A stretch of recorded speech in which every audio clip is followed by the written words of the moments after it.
안녕하세요. 오늘의 사연입니다. 구독과 좋아요 한 번씩 부탁드릴게요. 바로 사연 시작하겠습니다.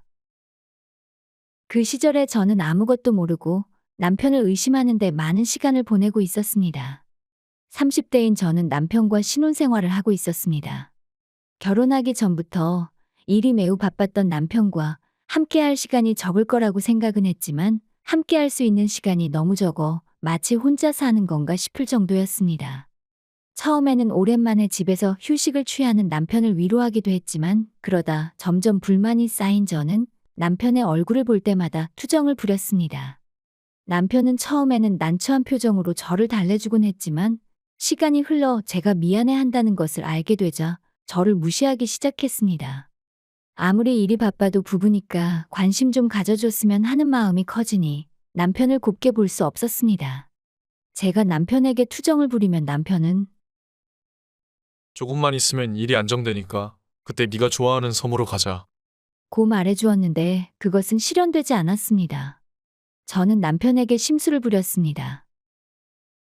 나보다 일이 중요한 거지. 그럼 일이랑 살고 집에 오지 마. 오랜만에 당신 얼굴 보니 기분 좋지 않고 괜히 기분이 나쁘네. 등등 남편에게 듣기 싫은 소리를 계속했습니다. 하지만 아무리 심한 말을 해도 반응이 없는 남편의 태도를 보면서 저는 부부로서의 끝을 막연하게 느끼고 있었습니다.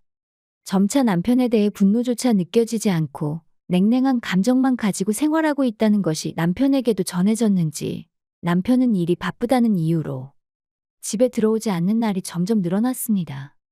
원래 출장이 많은 부서였기 때문에 처음에는 의심하지 않았지만 어느 날 출장 가는 남편의 양복 주머니에서 집에서 가장 가까운 역에 있는 비즈니스 호텔 영수증과 회원카드가 나왔습니다. 영수증에는 저에게 출장 간다며 외박했던 그날 숙박한 것으로 기재되어 있었는데 회원카드에는 하루 숙박한 것이라고는 생각되지 않을 정도로 많은 포인트가 쌓여 있었습니다.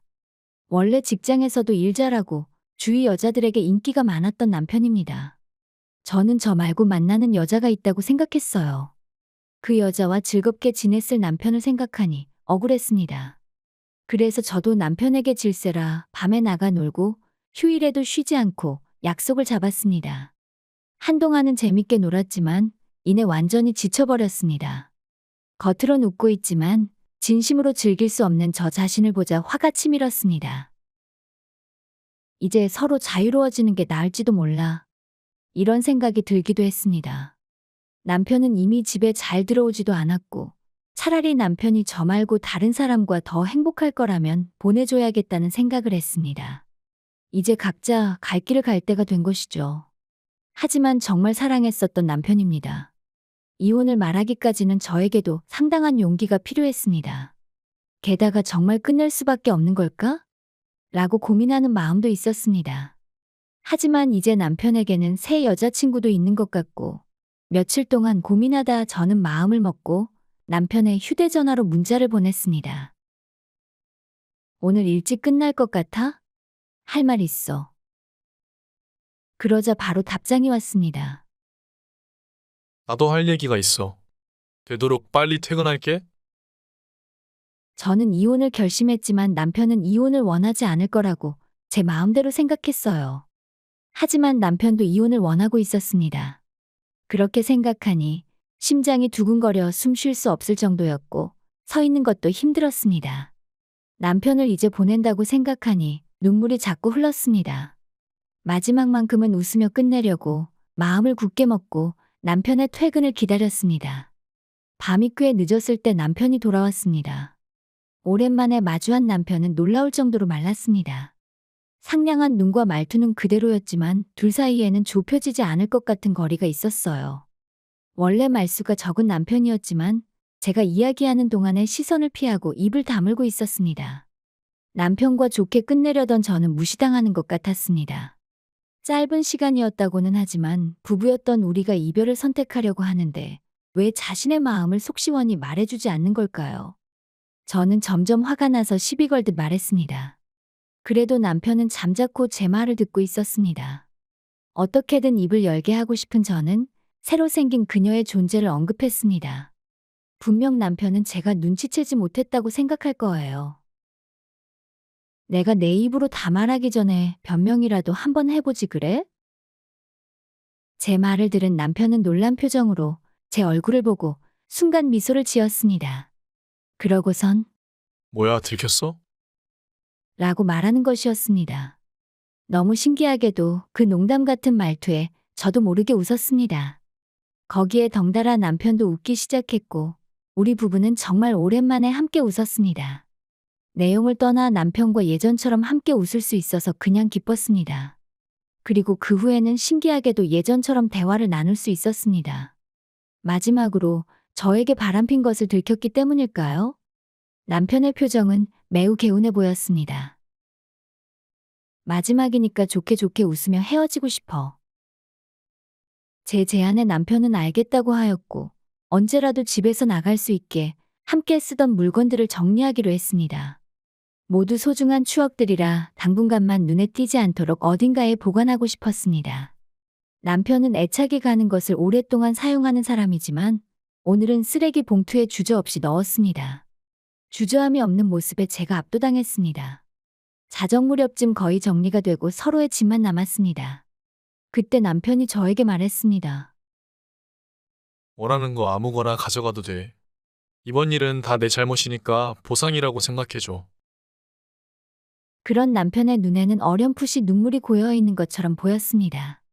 정리하는 동안 쓸쓸한 기분을 느낀 걸까요? 저도 같은 기분을 느꼈기 때문에 마음이 이해됐습니다. 남편에게 말했습니다. 아직 조금 생각할 시간이 있잖아. 천천히 치우자. 함께 쓰던 물건들은 다 정리했기에 오늘 이만 쉬기로 했습니다. 지친 몸을 욕조에 담그면서 머릿속을 정리했습니다. 바람난 남편에게 위자료를 받을 순 있겠지만 남편과의 추억을 더럽히는 일은 하고 싶지 않았습니다. 샤워를 마치고 잘 준비를 하고 누워있는데 씻고 온 남편이 침실로 들어왔습니다. 그리고 침대 속으로 들어오더니 슬그머니 저를 끌어안았습니다. 잠깐만, 지금 이래도 되는 거야? 그 여자한테 미안하잖아. 몸을 조금 떨어뜨리며 말하자 남편이 목소리를 쥐어짜듯 말했습니다.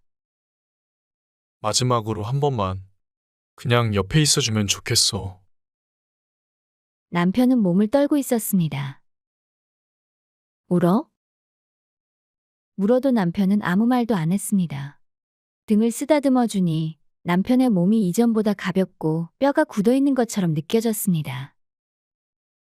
살이 많이 빠진 것 같은데 어디 아픈 거 아니야?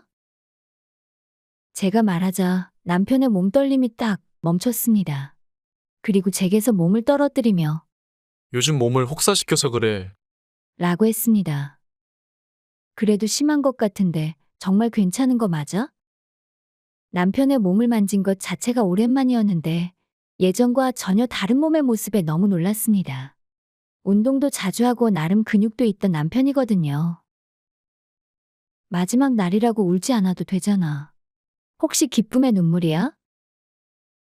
저는 괜히 쓸데없는 말을 한 것 같았습니다. 남편은 가볍게 웃으며 여전하네. 그런 점이 좋았어. 내일부터는 행복한 삶을 살아.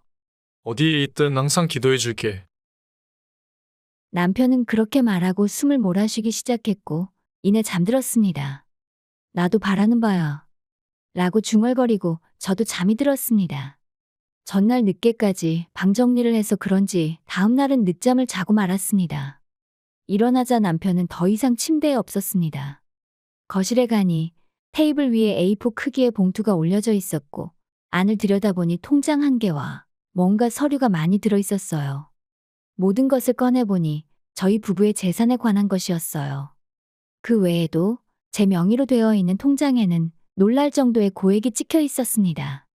그리고 작은 봉투에서는 이혼 신고서가 나왔습니다. 남편의 부분은 이미 기입해 두었고 나머지 제 부분만 기입해서 제출하면 되는 것 같았습니다. 황급히 남편 핸드폰으로 전화를 했는데 이미 해지된 건지 연결이 안 됐습니다.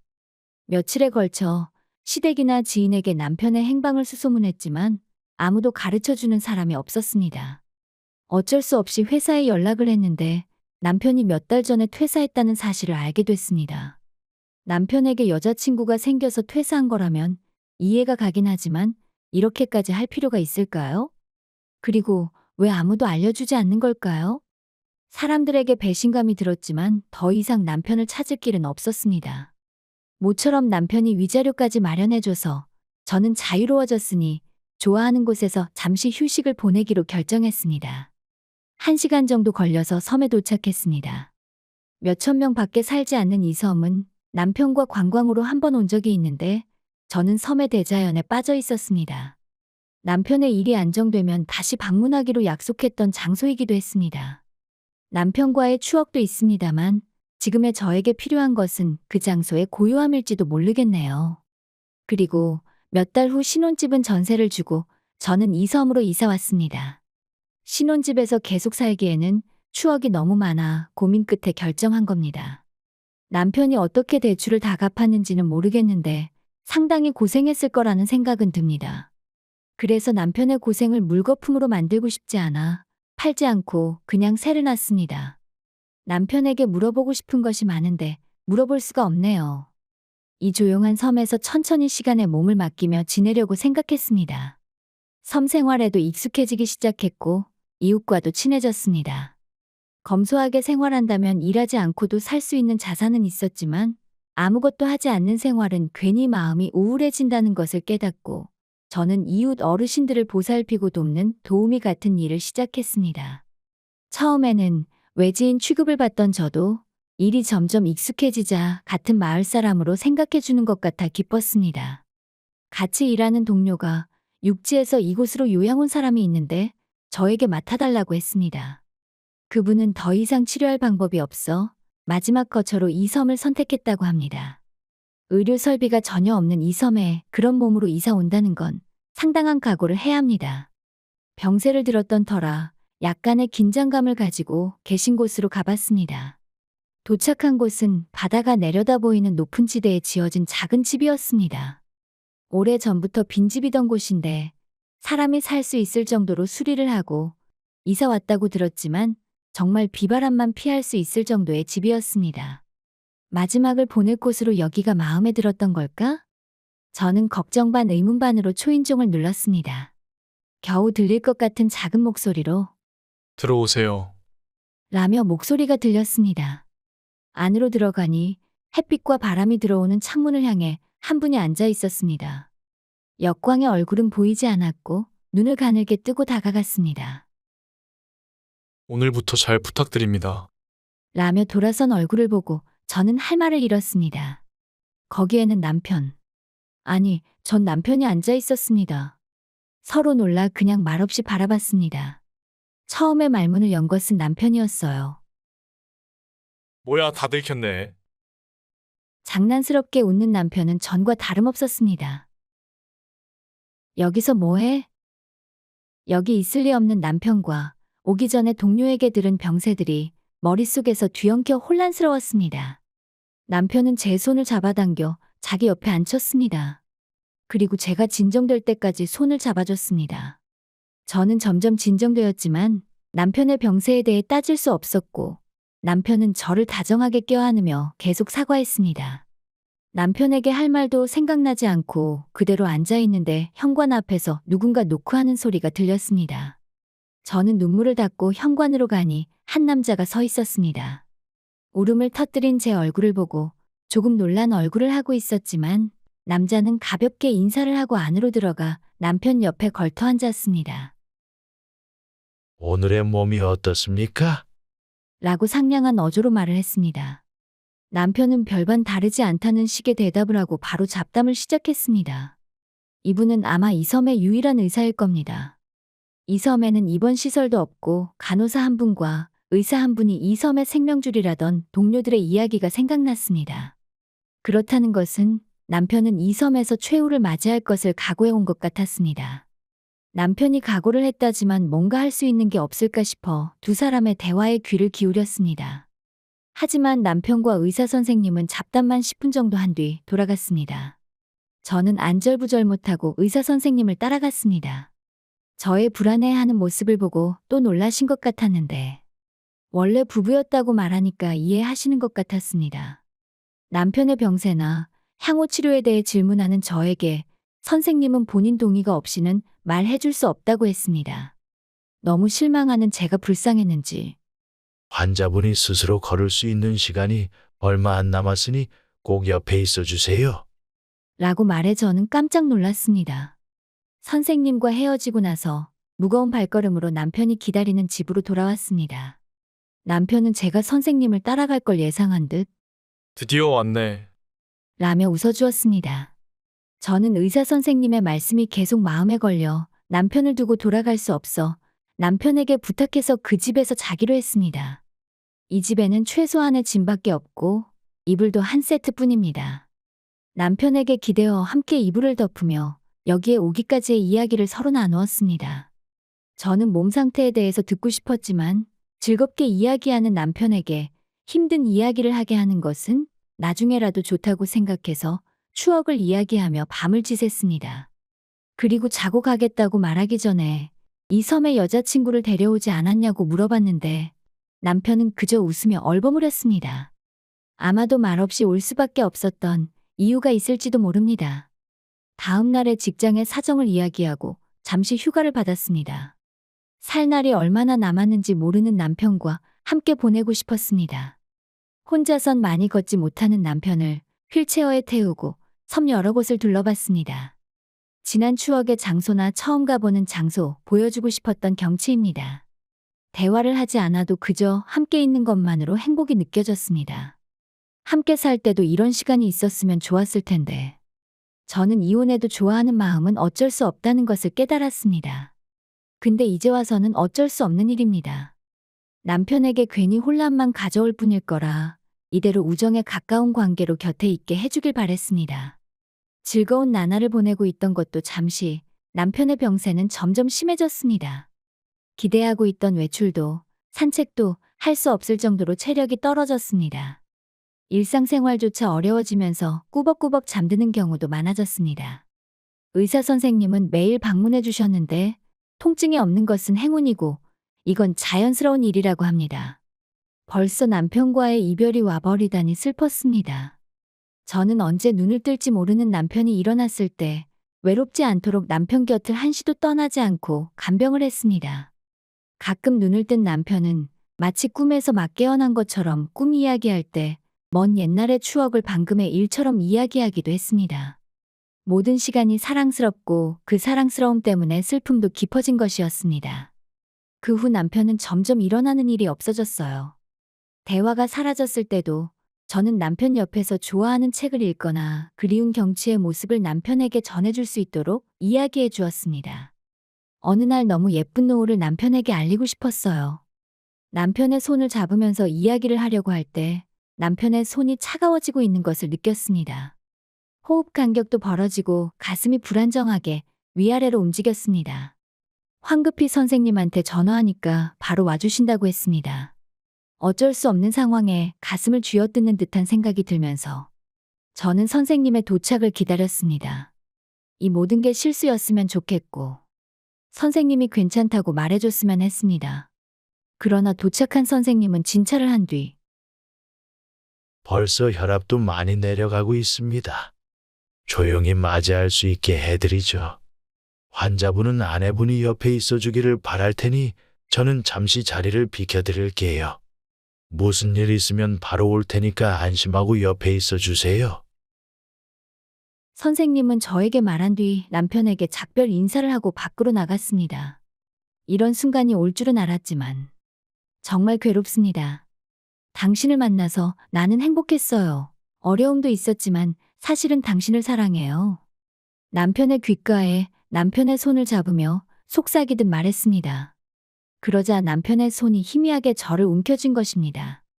의학적으로는 있을 수 없는 일인 것 같지만 저는 확실히 느꼈습니다. 곧 남편은 마지막 숨을 내뱉고 조용히 하늘로 갔습니다. 눈물은 멈추지 않았지만 남편의 마지막을 함께 할 수 있어서 기뻤습니다. 남편이 죽고 나서 화장까지는 허겁지겁 일이 진행되어 바빠서 슬픔에 잠길 시간이 없었습니다. 남편의 유품을 정리하고 나서 집에 돌아왔을 때 우편물이 산더미처럼 쌓여 있는 것을 깨달았습니다. 하나하나 보다 보니 그리운 글씨체를 발견하고 저는 눈을 부릅떴습니다. 거기에는 수십 통에 걸친 남편의 편지가 있었습니다. 남편의 편지는 우리가 다시 만난 날부터 시작되었습니다. 남편은 재회에 대한 희미한 기대를 가지고 이곳으로 이사한 것 같은데 설마 정말 만날 수 있으리라고는 생각하지 못했던 것 같습니다.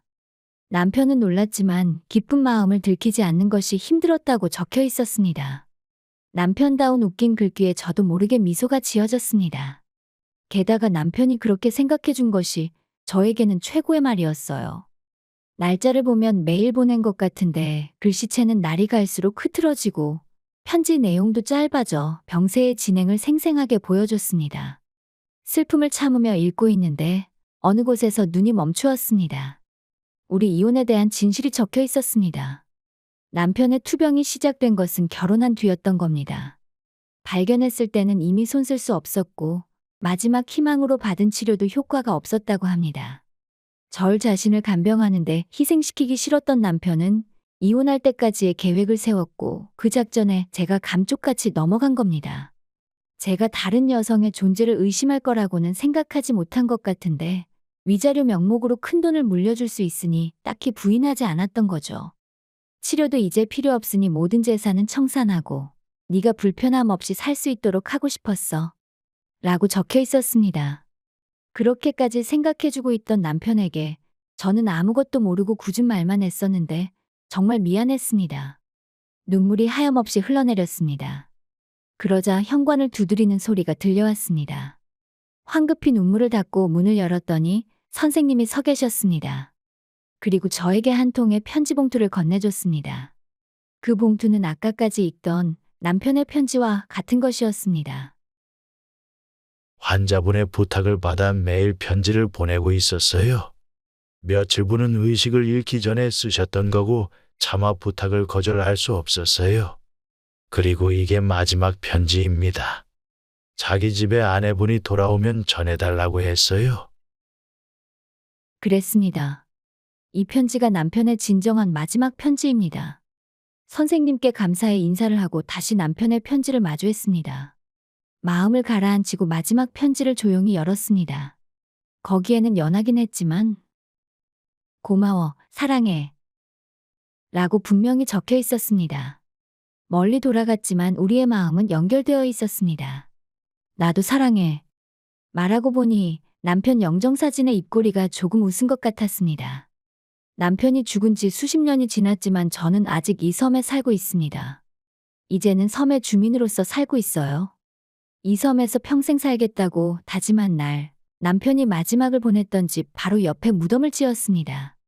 남편이 항상 바라보던 경치를 지금도 즐기고 있을 것입니다. 머지않아 남편 옆에 자리하려고 생각하고 있는 저는 남편과의 추억을 회상하며 매우 행복하게 지내고 있습니다. 끝까지 시청해 주셔서 감사합니다. 그럼 다음 영상에서 다시 뵙겠습니다.